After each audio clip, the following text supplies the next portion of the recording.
Reshuffle kembali terjadi di tubuh Kabinet Prabowo. Senin 8 September, Presiden Prabowo merombak 5 kementerian. Menteri Sekretaris Negara Prasetyo Hadi bilang perombakan kabinet berdasarkan evaluasi terus-menerus oleh Presiden. Bapak Presiden memutuskan untuk melakukan perubahan susunan Kabinet Merah Putih pada beberapa jabatan kementerian. Di antaranya, yang pertama, Kementerian Koordinator Politik dan Keamanan. Yang kedua, Kementerian Keuangan. Yang ketiga, Kementerian Perlindungan Pekerja Migran Indonesia. Keempat, Kementerian Koperasi. Dan kelima, Kementerian Pemuda dan Olahraga. Pada reshuffle kali ini, Presiden Prabowo mengganti Menteri Keuangan Sri Mulyani dengan Purbaya Yudi Sadewa. Purbaya sebelumnya Ketua Dewan Komisioner Lembaga Penjamin Simpanan atau LPS. Sebelumnya Purbaya juga pernah menempati sejumlah posisi penting di pemerintahan. Menteri Koperasi Budi Aris Setiadi digantikan oleh Ferry Juliantono. Ferry Juliantono sebelumnya menjabat sebagai Wakil Menteri Koperasi. Selanjutnya, posisi Menteri Perlindungan Pekerja Migran Indonesia Abdul Qadir Karding diisi oleh Mukhtarudin. Mukhtarudin sebelumnya merupakan anggota DPR RI dari fraksi Partai Golkar. Selain itu, Presiden juga melantik kementerian baru, yaitu Menteri Haji dan Umroh. Menteri Haji dan Umroh dijabat Muhammad Irfan Yusuf, serta Daniel Ansar sebagai Wakil Menteri Haji dan Umroh. Ada lagi 2 menteri yang diganti Presiden Prabowo namun belum mendapatkan pengganti, yaitu Menteri Koordinator Politik dan Keamanan Budi Gunawan dan Menteri Pemuda dan Olahraga Dito Aryo Tejo. Dito merupakan kader Partai Golkar dan sempat menjadi Menpora di Kabinet Jokowi setelah dilantik pada April 2023. Soal pencopotan Menpora, Ketua Umum Partai Golkar Bahlil Lahadalia bilang itu adalah hak prerogatif Presiden. Prerogatif Bapak Presiden ya, menyangkut dengan pelantikan menteri ataupun pencopotan reshuffle, itu hak prerogatif Bapak Presiden, karena itu kita hargai. Ya. Akan diganti dengan Golkar lagi? Saya tidak tahu itu hak prerogatif Bapak Presiden, namun hari ini ada salah satu kader Golkar juga yang ikut dilantik, yaitu Pak Mukhtarudin sebagai Menteri P2MI. Partai hanya merekomendasikan, tapi keputusan tetap ada pada Bapak Presiden. Sementara itu, Direktur Eksekutif Amnesty International Indonesia Usman Hamid menilai publik menanti langkah konkret pemerintah setelah reshuffle. Salah satunya menyelesaikan persoalan kesenjangan ekonomi sosial di masyarakat. Yang dibutuhkan oleh masyarakat saat ini adalah jawaban konkret pemerintah atas berbagai aspirasi yang telah disampaikan. Misalnya terkait dengan kenaikan pajak bumi dan bangunan. Yang kedua, apakah upah buruh yang rendah atau upah masyarakat secara umum yang bekerja termasuk di sektor informal yang rendah akan mengalami kenaikan. Yang ketiga, apakah misalnya kasus-kasus kematian Afan Kurniawan, Reza Sendi Pratama dan lainnya akan diinvestigasi. Lalu, bisakah pemerintahan Prabowo menjawab permintaan publik dengan anggota barunya di kabinet? Tim Liputan Kompas TV. Saudara, kejutan di awal pekan ini, Presiden Prabowo mengganti 5 menterinya. Menteri Keuangan, Menko Polkam, Menteri Koperasi, Menteri Perlindungan Migran, dan Menteri Pemuda dan Olahraga.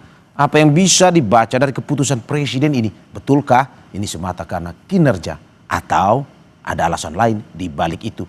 Kita ulas bersama sejumlah narasumber. Ada Sekjen Partai Golkar, Sarmuji. Selamat pagi, Pak Sarmuji.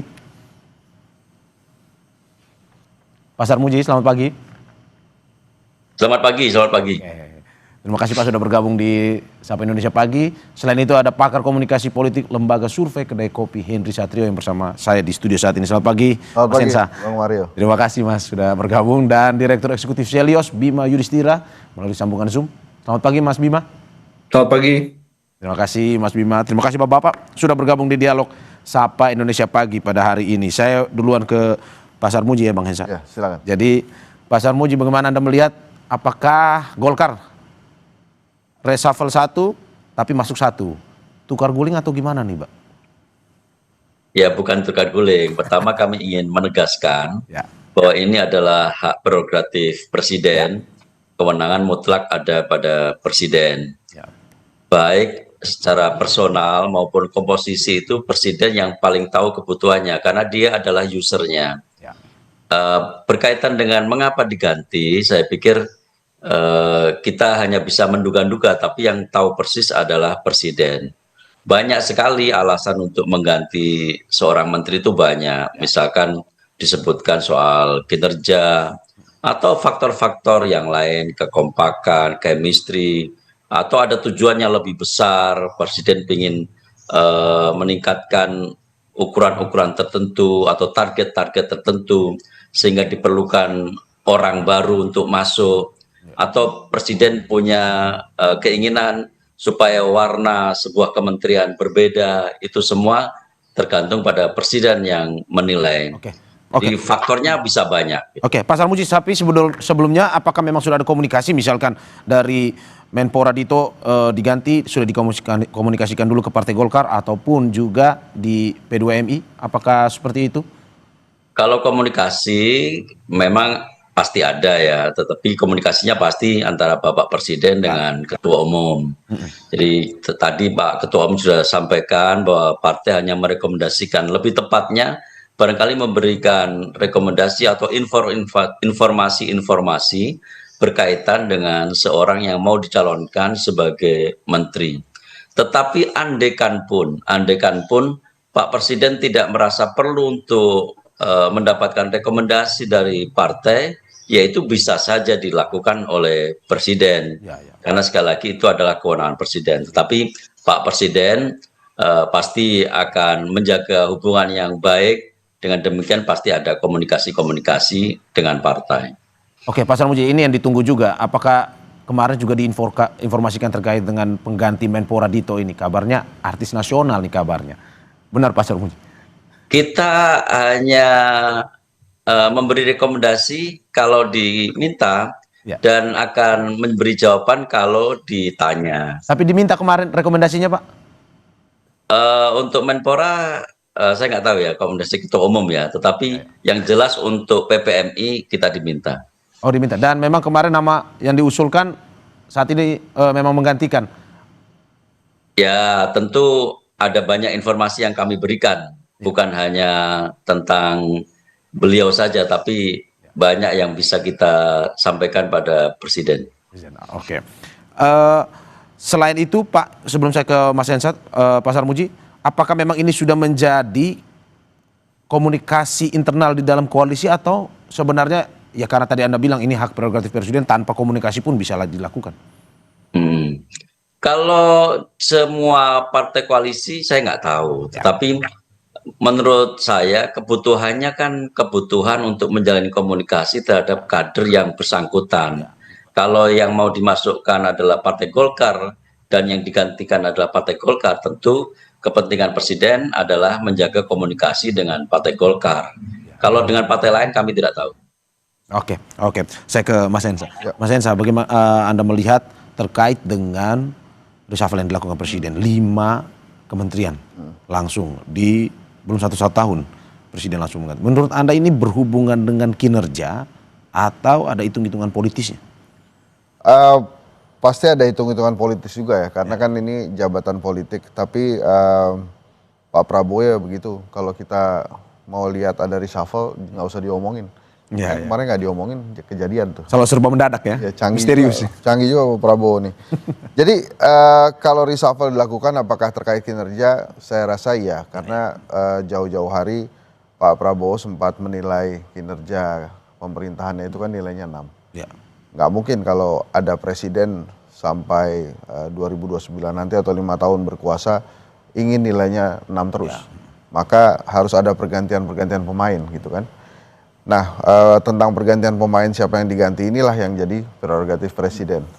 Bahkan setelah reshuffle kemarin pun masih ada beberapa posisi yang kosong kan, Ya. Menko Polkam, Menpora, kemudian ada Wamen Koperasi, ada Wamenaker ya, kalau memang wamen-wamen itu nanti mau diisi oleh Presiden. Tapi kemarin itu karena berdekatan dengan peristiwa 25-28 Agustus lalu, maka banyak yang menghubungkan dengan 25-28 Agustus gitu ya. Walaupun saya yakin Presiden punya penilaian sendiri, tapi seperti Menko Polkam, terus kemudian Menteri Keuangan sangat dekat dengan kejadian 25-28 Agustus. Tapi kalau kita lihat, Keterikatan lah ya. ya ada hubungannya lah, karena ada beberapa kejadian juga yang terkait Ibu Sri Mulyani dan Pak BG waktu itu.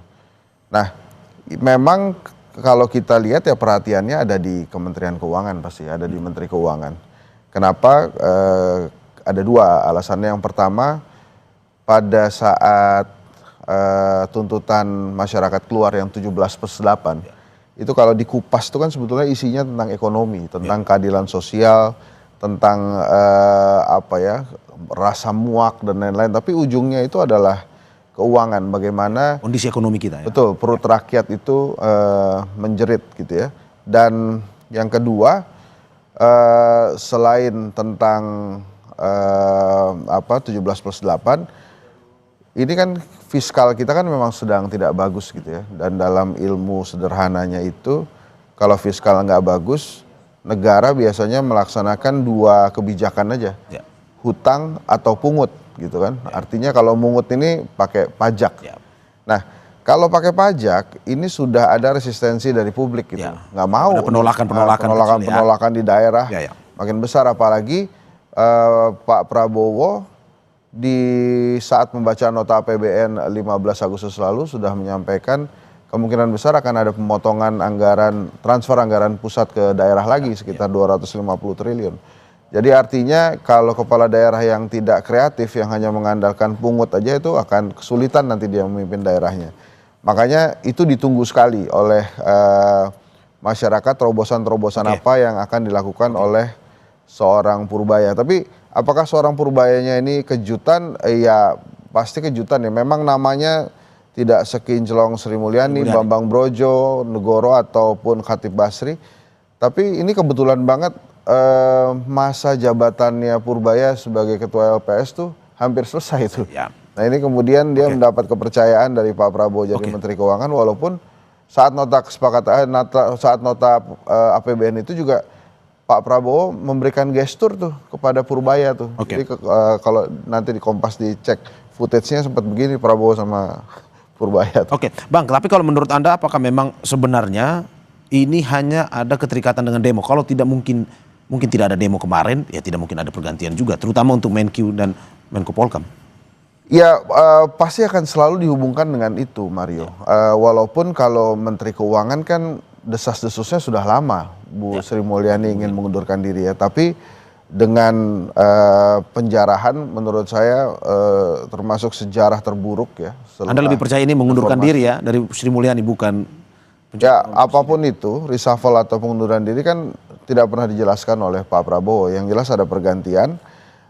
Dan karena dekat 28 Agustus ya akhirnya dihubungkan ke sana. Menko Polkam kan juga Pak BG saya dengar baru pulih ya dari sakitnya. Dan kemarin memang muncul satu kali setelah Pak Safri itu menjelaskan kondisi dan lain-lain. Nah memang pada saat 25-28 itu yang terlihat betul memang tuntutannya adalah tuntutan dari tentang ekonomi gitu, tentang keuangan negara, tentang perut rakyat, maka kemudian diganti semua. Tapi yang menarik justru juga tentang pergantian P2MI ya. P2MI itu bukan saja menarik dari sisi isunya atau kontroversial, tapi latar belakangnya. Ya. Satu malam sebelum dari Shuffle kan tertangkap foto Di media sosial ya. Ya, foto di media sosial dia bermain mahjong domino kalau kata masyarakat dengan Menteri Kehutanan Raja Juli Antoni. Raja Juli mengkonfirmasi bahwa itu undangan dari Menteri Karding. Ya. Menteri Karding juga ngomong iya itu saya ngundang. Ya. Terus kemudian besoknya dia diganti. Jadi memang walaupun Sanksi kalau Anda lihat ini. Ya sebelumnya ada kontroversi sih tentang apa namanya, ya pada saat pemerintah sibuk mengcounter kabur aja dulu, justru Menteri Karding ya udah kerja di luar negeri aja banyak kesempatan. Nah itu banyak hal. Tapi yang menarik juga adalah latar belakang. Ini menteri kan sebenarnya partainya dari PKB. Ya. Cuma masuk ke kabinet desas-desusnya bukan diusung oleh PKB, Ya. tapi didorong oleh bagian dari Mas Gibran atau Pak Jokowi gitu. Sehingga pada saat P2MI ini dilengserkan atau di reshuffle, tidak otomatis PKB yang masuk menggantikan, tapi justru Golkar. Ya. Makanya mungkin Menpora tidak lagi Golkar, karena kan Golkar sudah dapat 8 kursi tuh. Ya. Pak Prabowo 8, jadi nggak mungkin pindah ke 9. Dari Anda sempat menyebut seperti itu, kalau kita lihat ada Budi Ari, ada Abdul Qadir Karding, pun juga ada Dito, menteri lama. Orang-orangnya Jokowi maksud Anda mau? Oh iya ya, itu sih mungkin kebetulan ya. Kebetulan 4 orang ini pernah menjadi pejabat di era Pak Jokowi gitu ya. Kalau kebetulan kan nggak mungkin sampai 4 Bang sebenarnya. Enggak lah, kalau mau serius kan ada yang lain tuh. Mau kita sebutin satu-satu enggak kan. Jadi, tapi kalau Budi Ari begini menurut saya. Ini lebih politis kalau Budi Ari. Kenapa? Karena saya nggak akan masuk ke ranah dugaan-dugaan hukum ya. Tapi Kementerian Koperasi itu punya sebuah flagship programnya Pak Prabowo yang diandalkan yang namanya Koperasi Merah Putih. Merah Putih ya. Ini jaringan Koperasi Merah Putih ini sampai 80.000 titik. Sangat riskan bila kemudian Presiden Prabowo sebagai politisi memberikan tangan 80.000 titik yang flagship program pemerintahannya dia ini tidak dalam lingkarannya dia. Saya sudah menduga lama bahwa kalau Budi Ari yang pegang, ini nampaknya Budi Arinya yang mungkin akan dapat tugas lain. Akhirnya ini terjadi dan diberikan ke Ferry Juliantono yang satu partai dengan beliau. Jadi secara politis ini masuk akal gitu. Kayak misalnya pemerintahan sebelumnya juga begitu. Kalau memang ada program flagship, ini pasti dikasih orang ke partainya gitu ya. Sama berarti Ferry juga demikian. Tapi kalau Dito mungkin Pak Sekjen Sarmuji lebih paham alasannya gitu. Oke, saya ke Mas Bima. Mas Bima, menarik juga kemarin mengejutkan Sri Mulyani akhirnya di reshuffle.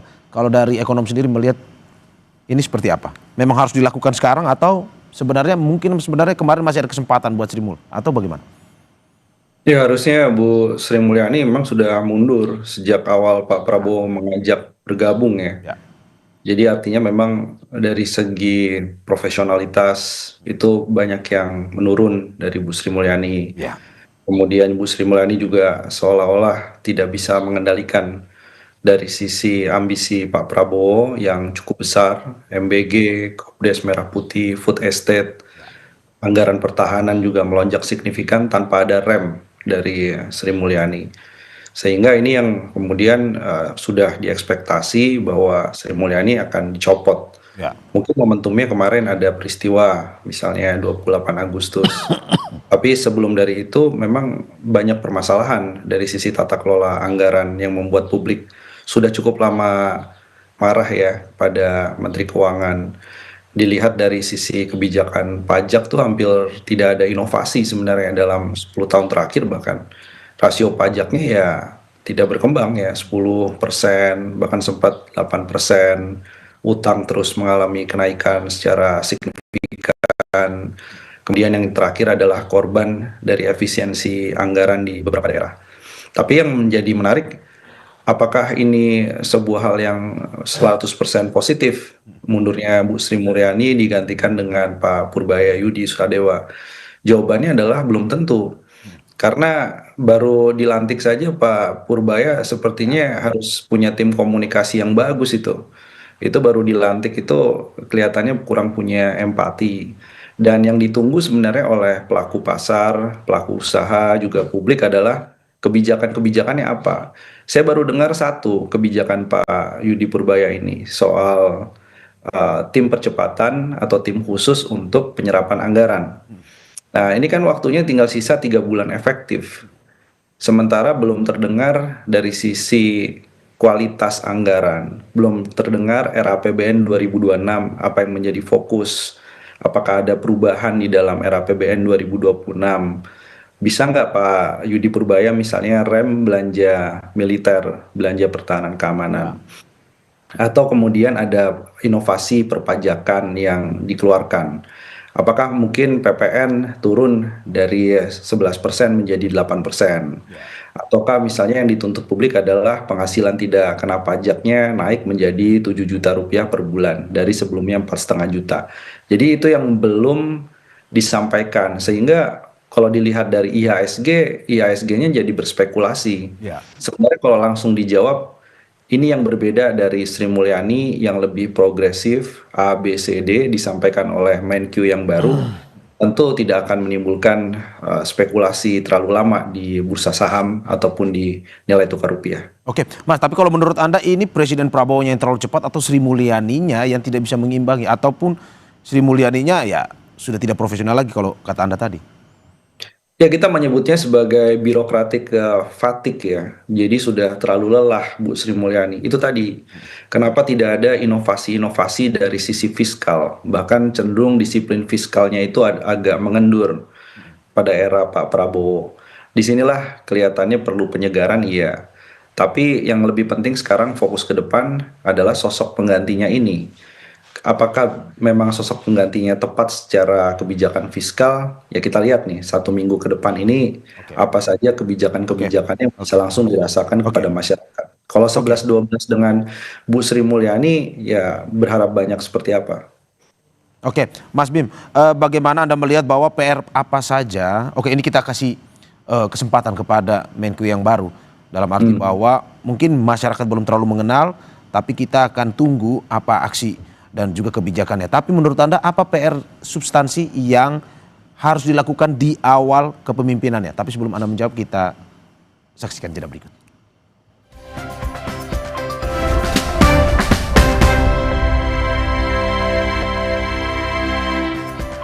Terima kasih masih di Sapa Indonesia Pagi, saudara, bersama saya Mario Sarong. Dan saya kembali ke Direktur Eksekutif Selyos Bima Yudhistira. Mas Bima, apa PR yang harus dilakukan oleh Menkyu baru di awal pemerintahannya untuk bisa menguatkan kepercayaan pasar ini?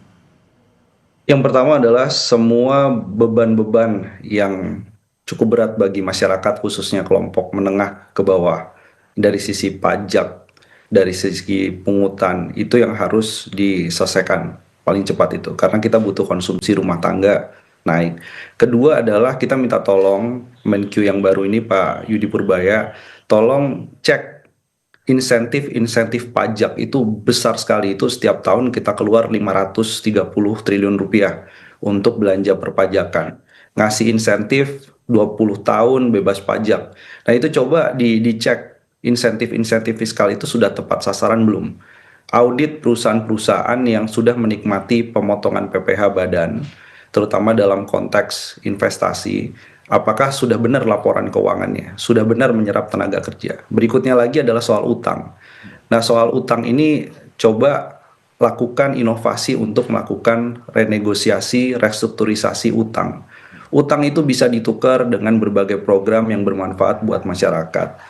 Jadi banyak cara-cara inovatif sehingga kita nggak bayar 800 triliun rupiah per tahunnya beban bunga utang. Tahun depan kan akan lebih berat lagi beban bunga utangnya. Nah yang berikutnya adalah kita mohon agar wakil menteri, terutama Wamenkyu yang ada di lingkaran Kemenkyu yang rangkap jabatan, yang masih mendapatkan gaji tantim itu dari BUMN, itu nggak boleh. Karena ini juga masalah soal rangkap jabatan dan juga menunjukkan adanya profesionalitas dan jangan ada konflik kepentingan. Nah, salah satu lagi yang harus didorong adalah terkait dengan rancangan APBN 2026 ke depan. Itu harus ada rasionalisasi dan harus jadi rem. Sekali lagi fungsi dari Menteri Keuangan ini menjadi rem, bukan ikut ngegas. Dia bisa memberikan informasi buat Pak Prabowo, Pak, ini kondisi fiskal lagi nggak oke, kondisi utang lagi berat, pajaknya juga kalau tidak ada kenaikan basis pajak baru, maka yang kena adalah konsumsi dan masyarakat di dalam negeri. Jadi tolong rancangan APBN ini betul-betul mendorong stabilitas dan juga penguatan daya beli industri dalam negeri dan konsumsi atau masyarakat domestik. Oke, saya ke Pak Sarmuji. Pak Sarmuji, apa mungkin ada pesan dari Pak Presiden Prabowo untuk Mukhtarudin ketika mengisi P2M ini? Apa yang ingin dikerjakan atau ini lebih digenjotkan lagi oleh Presiden Prabowo? Mungkin sudah ada pesan pada Golkar ataupun kepada kader pengganti atau gimana?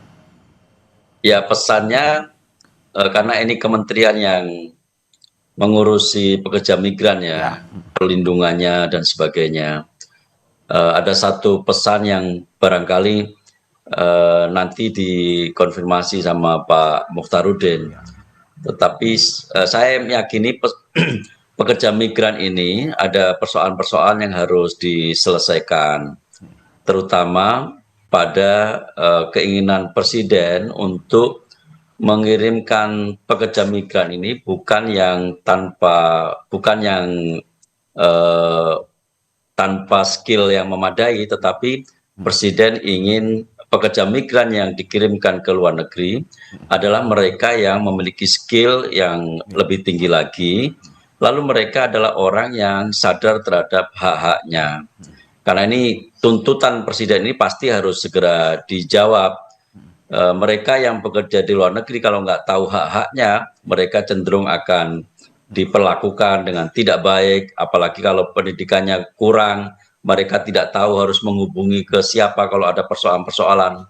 Ini adalah tantangan bagi Kementerian Pelindungan Pekerja Migran.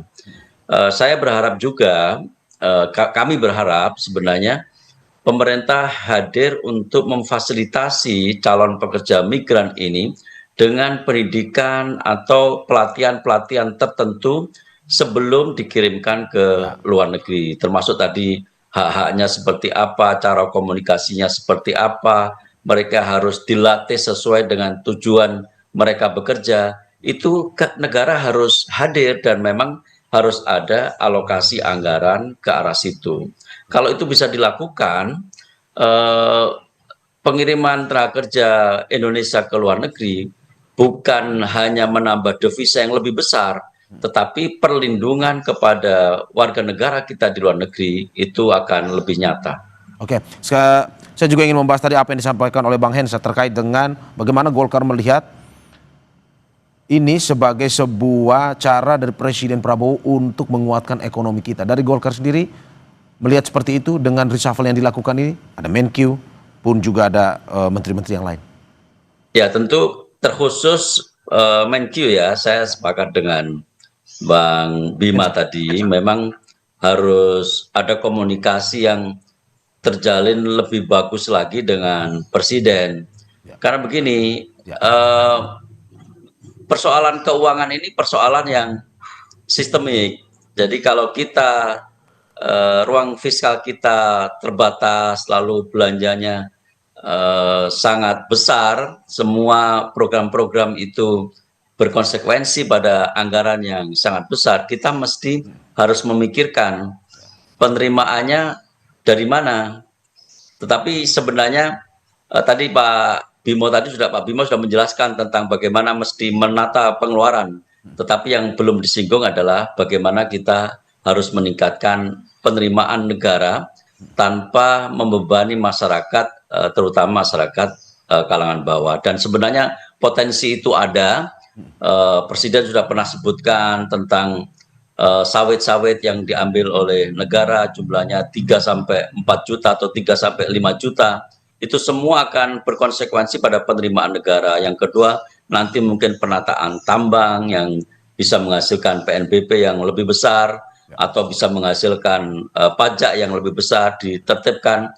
Itu semua berkonsekuensi pada penerimaan negara. Itu yang harus difikirkan.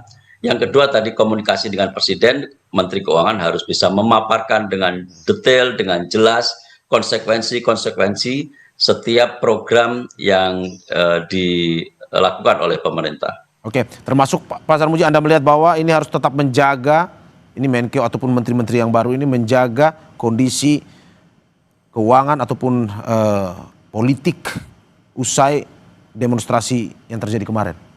Tentu saja, karena semua terkait ya. Masalah keuangan juga terkait dengan masalah politik.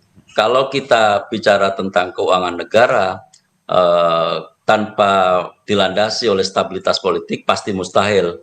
Karena orang bekerja, orang berusaha, orang berbisnis itu bisa nyaman kalau politiknya dijaga dengan stabil. Oke, saya ke Mas Hensa. Mas Hensa, bagaimana Anda melihat situasi politik setelah reshuffle ini? Apakah memang akan seperti sebelumnya atau ada perubahan kalau menurut Anda? Ya harusnya ada perubahan ya, kalau enggak dianggap gagal nanti reshuffle-nya. Jadi menurut saya lagi-lagi saya balik dari menteri-menteri yang sudah di reshuffle atau mendapatkan jabatan baru, tugas baru, pasti Menteri Keuangan yang akan menjadi sorotan. Komunikasi ya penting, dan sampai hari ini juga saya belum melihat ada komunikasi antara Menteri Keuangan dengan Menko Perekonomian ya, dan itu mesti juga dilakukan. Karena kan begini ya, program flagshipnya Pak Prabowo itu membutuhkan uang yang sangat besar. Ya. MBG, Sekolah Rakyat, Koperasi Merah Putih, cek kesehatan gratis. Itu flagship Pak Prabowo yang memang terjemahan beliau terhadap bagaimana membangun negeri. Di Paradoks Indonesia itu kan berkali-kali dia katakan Indonesia negara kaya tapi penduduknya banyak miskin. Maka itulah terjemahan miskin dari Pak Prabowo. Orang yang nggak makan, kurang gizi dikasih MBG, nggak sekolah dikasih sekolah rakyat, kesehatannya kurang dikasih cek kesehatan gratis. Kemudian ekonominya di daerah mesti diperkuat, diberikan Koperasi Merah Putih. Tapi jangan kita lupa juga Mario bahwa sebuah kondisi keuangan di negara kan tadi juga diungkapkan tentang bagaimana kita harus menjaga defisit APBN yang tidak terlalu lebar dan lain-lain. Kita juga harus bicara tentang geopolitik juga sih. Tentu saja pertemuan Pak Prabowo dan berfoto bersama Xi Jinping, Kim Jong Un dan Putin itu pasti akan berpengaruh juga ke dalam respon pasar ya. Nanti mungkin Bima bisa membahas itu lebih dalam. Karena kondisi sebuah negara keuangannya ya pasti juga akan dipengaruhi oleh geopolitik. Bahkan sering sekali dijadikan alasan pada saat zaman Pak Jokowi bahwa geopolitik begini, geopolitik begitu. Dan perang saat ini juga belum usai. Nah tapi bagaimana minimal rakyat itu hidupnya lebih baik. Saya sering bincang-bincang dengan banyak sekali pedagang kaki lima yang mengeluhkan misalnya begini, mereka dapat uang 100.000, biasanya bisa bawa pulang ke rumah itu 70.000, 60.000, tapi sekarang karena bahan baku mahal, mereka hanya bisa bawa pulang 20.000, 30.000. Kemudian pekerjaan rumah lainnya, kalau Mario jalan ke pusat-pusat perbelanjaan, ada pembatasan pembelian beras. 5 kg batasnya sehari 2 kantong, kalau 10-20 kg itu 1 kantong. Kata-kata pembatasan itu sangat berbahaya menurut saya. Karena pada saat pembatasan, rakyat menilai, wah ini ada yang salah nih dengan stok beras. Akhirnya dia mulai mengakali itu. Jadi misalnya kita satu keluarga, Mario tolong beli 5 kg 2 bungkus, nanti saya gantian 5 kg 2 bungkus juga. Sehingga rakyat seperti ingin menumpuk. Nah ini pesan komunikasi dalam kondisi ekonomi yang penuh tantangan seperti ini memang harus hati-hati. Mungkin perlu ditiru juga cara-cara jasa marga itu kan. Jasa marga kalau naikin harga tol atau tarif tol, dia bilang penyesuaian. Mungkin itu juga terhadap stok beras ya, bisa dibilang jangan pembatasan beras, tapi penyesuaian stok beras. Nah hal-hal lain juga menurut saya yang harus segera dikerjakan oleh Menteri Keuangan baru adalah tentang penghasilan ya. Memang di dalam 17+8 pun disebutkan tentang PHK dan lapangan pekerjaan yang sulit. Ya harus berkomunikasi juga dengan Kementerian Tenaga Kerja, tapi ujung-ujungnya kan adalah bagaimana ekonomi negara ini. Pendapatan negara masih diurus oleh Kementerian Keuangan melalui cukai dan pajak. Nah ini harus kita lihat bagaimana terobosan-terobosan ini dilakukan. Ada beberapa image yang harus diperbaiki oleh Purbaya sebagai Menteri Keuangan. Image orangnya salah satu tokoh lah. Kemudian dia dianggapnya belum memiliki rasa empati ya mungkin, tapi nggak apa-apa, hari pertama mungkin ada semangat, kegembiraan sehingga agak melupakan empati itu, ya itu harus diperbaiki. Tapi di kementerian-kementerian lain menurut saya yang juga harus gaspol itu adalah Kementerian Koperasi. Karena Koperasi Merah Putih kemarin sudah diluncurkan oleh Pak Prabowo, dananya lumayan besar, ya orang akan menantikan gitu. Ini sampai di mana nanti si perjalanan Koperasi Merah Putih ini. Jadi apapun itu kita lihat. Tapi ya kalau saya mendengarkan komentarnya Pak Mahfud tentang Menko Polkam, memang tidak perlu tergesa-gesa karena Menko sifatnya adalah koordinasi. Tapi tetap saja harus diisi gitu ya. Nah sebelumnya kan diisi oleh sipil gitu ya. Nah apakah hari ini atau di zaman Pak Prabowo juga akan kembali diisi oleh pejabat sipil atau dari kepolisian atau TNI, ya itu nanti kita tunggu saja. Oke, tapi kalau menurut Anda, Bang, apakah mungkin saja ada partai-partai lain yang bisa mengisi? Mungkin kemarin kan PDIP. Ya. Ini PDIP juga nih. Itu bisa saja terjadi, tapi PDI Perjuangan kan sebetulnya tidak pernah berada di luar pemerintahan, Mario. Ya, penyeimbang. Ya bisa terserah aja apa kata-katanya, tapi maksud saya kenikmatan PDI Perjuangan itu tidak pernah diambil oleh Pak Prabowo. Mbak Puan tetap jadi ketua DPR, Ibu Mega tetap di BRIN, tetap di BPIP, banyak kader PDI Perjuangan juga yang jadi dubes. Jadi dia tidak masuk kabinet mungkin iya, tapi kalau dalam pemerintahan bagian penguasa saya rasa PDI Perjuangan selalu berada di situ gitu. Nah memang akhirnya menarik kalau kemudian kita mengupas lagi kira-kira apakah akan lebih banyak partai politik lagi masuk gitu ya. Pak Prabowo strategi politiknya ini dua. Yang pertama dia merangkul semua. Jadi kalau bisa semuanya masuk tuh. Nah yang kedua, dia percaya bahwa bila elit politiknya rukun, pembangunan bisa mudah dilakukan. Nah itulah yang jadi basis pelaksanaan strategi politiknya Pak Prabowo. Makanya dia pasti akan senang sekali kalau kemudian Ibu Mega atau PDI Perjuangan bisa mengirim wakilnya di kabinet. Tapi kalau itu terjadi, maka sebagai oposisi atau kelompok penyeimbang yang bisa memberikan masukan kritis, akhirnya kita harus menitik beratkan atau percaya pada 4 kelompok besar menurut saya. Yang pertama mahasiswa, yang kedua akademisi, yang ketiga masyarakat sipil, dan yang keempat yang paling penting media massa. Gitu ya. Jadi kalau semuanya masuk ya tantangan buat demokrasi, dan mudah-mudahan 4 kelompok yang tadi saya sebutkan itu bisa dengan aktif memberikan masukan-masukan kritis kepada pemerintah. Mas Bima tahan sebentar, saya ke Pak Sarmuji dulu untuk membahas lebih politis. Terkait dengan apa yang disampaikan, mungkin saja ada pihak-pihak Mas PDIP pun bisa dianggap bisa masuk karena kan ada Polkam yang sampai saat ini masih belum diisi. Menurut Anda bagaimana? Ya itu terserah presiden ya. Presiden merasa nyaman dengan siapa dan dengan latar belakang seperti apa itu tergantung presiden. Tetapi memang saya meyakini presiden pasti akan salah satu pertimbangannya adalah kekompakan di dalam mitra-mitra koalisi. Dan kalau itu menjadi pertimbangan, tentu presiden akan mengambil siapa dengan latar belakang apa pasti akan menjadi pertimbangan presiden. Oke. Berarti sampai saat ini lebih baik menjaga keharmonisan koalisi ya ketimbang mungkin orang baru komunikasinya jadi lebih canggung atau gitu ya Pak Sarmuji ya?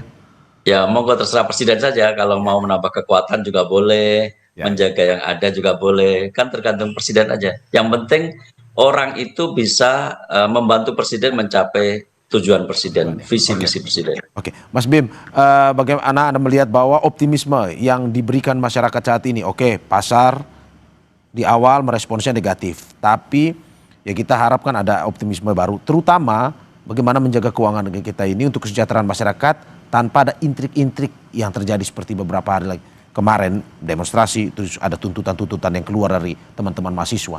Menurut Anda seperti apa? Optimisme itu harus dijawab dengan kinerja. Itu yang paling penting. Karena publik tuntutannya clear ya. Salah satunya perbaikan kondisi ekonomi dan situasi perpajakan. Tapi kita juga harap bagaimana caranya agar misalnya ini kan 2 menteri, Menkyu kemudian Menteri Koperasi. Apa yang nyambung dari 2 ini yang disorot publik dan juga perbankan adalah soal jaminan utang untuk Kopdes itu dan juga penugasan pada Himbara. Nah ini belum clear. Manajemen Kopdesnya banyak yang belum siap. tapi sudah didorong untuk melakukan utang dengan jaminan APBN, dana desa, tapi melalui Bank Himbara. Jadi ini yang harus kemudian langsung dikoordinasikan. Saya kira hari kedua ya, kemarin hari pertama Menkyu Menteri Koperasi, hari ini adalah hari kedua, harapannya mereka ngobrol nih. Mereka bicara ini resikonya apa, dan kalau tidak dilakukan dengan cara pinjaman Bank Himbara, apa cara lainnya. Satu lagi yang ditunggu, kalau tadi Mas Hendro Satrio bilang soal UMKM, situasinya sedang berat. Ini salah satu yang menjadi masalah adalah dari sisi UMKM itu melihat kok kita dikejar-kejar seperti berburu di kebun binatang soal pajaknya. Kenapa tidak ada cara-cara lain untuk lebih inovatif? Nah, kalau cara lain inovatifnya apa? Tadi Pak Sarmuji mengatakan soal underground ekonomi itu sebenarnya itu. Sawit-sawit ilegal, tambang-tambang ilegal. Begitu juga soal ekspor impor yang datanya berbeda. Nah, ini sebentar lagi kita akan memberikan surat kepada Menteri Keuangan yang baru terkait dengan selisih data di hampir sebagian besar komoditas ekspor utama. Itu nggak cocok datanya dengan data bea cukai antara negara yang menjadi tujuan ekspor atau impor itu dengan data yang dimiliki oleh Kementerian Keuangan. Ini ada potensi dokumennya nggak matching. Berarti apa? Ada pajak yang tidak dibayar secara penuh. Ada transaksi-transaksi yang di bawah meja. Transaksi-transaksi yang memang harus dikejar. Nah, itu saja tanpa ada kenaikan tarif pajak itu sudah bisa memuaskan publik. Jadi nanti kita akan tunggu, optimismenya harus dijawab dengan kinerja. Dan dalam 1 minggu ini apakah kinerja tadi sudah kelihatan? Harapannya kelihatan. Kalau tidak terlalu lama, situasi ekonominya bisa semakin tertekan. Oke, dalam 1 minggu ini kita tunggu. Tapi jika memang melakukan apa yang Anda sampaikan tadi, kalau Anda lihat target 8% mungkinkah dilakukan dengan Menkyu yang baru ini, Mas Bima? Kalau 8%, ya 8% tahun berapa? Tahun 2045. Tapi kalau 2025 ini kan hanya sisa beberapa bulan lagi, bisa mencapai 4,9% saja. Itu saya acungin 1 jempol lah ke Pak Menkyu ini. Karena memang tekanannya di kuartal ketiga dan keempat ini semakin berat. 2026 apa kebijakan extraordinary-nya? Motor industri yang menyumbang 30% penerimaan pajak ini apa supportnya dari Menteri Keuangan?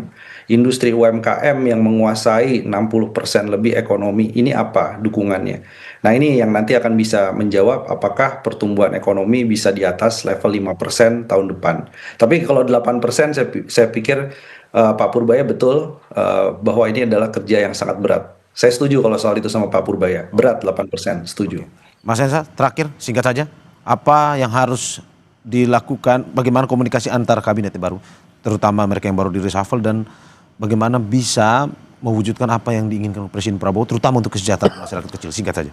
Iya, Pak Prabowo sudah berkali-kali mengatakan komunikasi pemerintahannya memang buruk ya, tapi dia ambil posisi untuk bertanggung jawab atas semua itu, dan saya berkali-kali memang mencatat komunikasi yang harus diperbaiki dari pemerintahan Pak Prabowo. Nah, kalau terkait dengan menteri-menteri baru ini, segera saja berkomunikasi dengan stakeholder yang memang penting. Seperti kalau kita bicara Menteri Keuangan, tadi saya sudah katakan bicara dengan Menko Perekonomian, kemudian sharing burden dengan Bank Indonesia, kemudian juga dengan stakeholder-stakeholder lain. Nah, kemudian Menko Polkam juga nanti saya rasa begitu nanti terpilih juga punya pekerjaan yang luar biasa berat ya untuk mengembalikan kepercayaan publik terhadap rasa nyaman dan aman di Indonesia pasca 25-28 Agustus kemarin. Pasti itu juga berimbas ke investor. Dan Koperasi Merah Putih sebagai flagship, nah itu juga harus segera on gitu ya, jangan sampai kemudian gagal. Tapi komunikasi tentang Koperasi Merah Putih ini kepada masyarakat banyak harus segera disampaikan. Sebetulnya pelajaran terpenting dari hal yang kemarin memang Pak Prabowo itu menilai menterinya secara profesional dan tidak ingin terganggu dengan agenda-agenda politis. Jadi pada saat dia ingin ganti, ya ganti aja. Jadi kalau kemudian Mario ingin segera Menpora dan Menko Polkam itu terisi, jangan sering-sering diomongin. Nanti Nanti nggak diisi. jadi ganti. Oke, terima kasih pengamat komunikasi politik dari Universitas Paramadina, Henry Satrio. Terima kasih juga Direktur Eksekutif Selios Bima Yudhistira dan juga Sekjen Partai Golkar, Sarmuji, atas apa yang disampaikan. Terima kasih Bapak-Bapak, sehat-sehat selalu.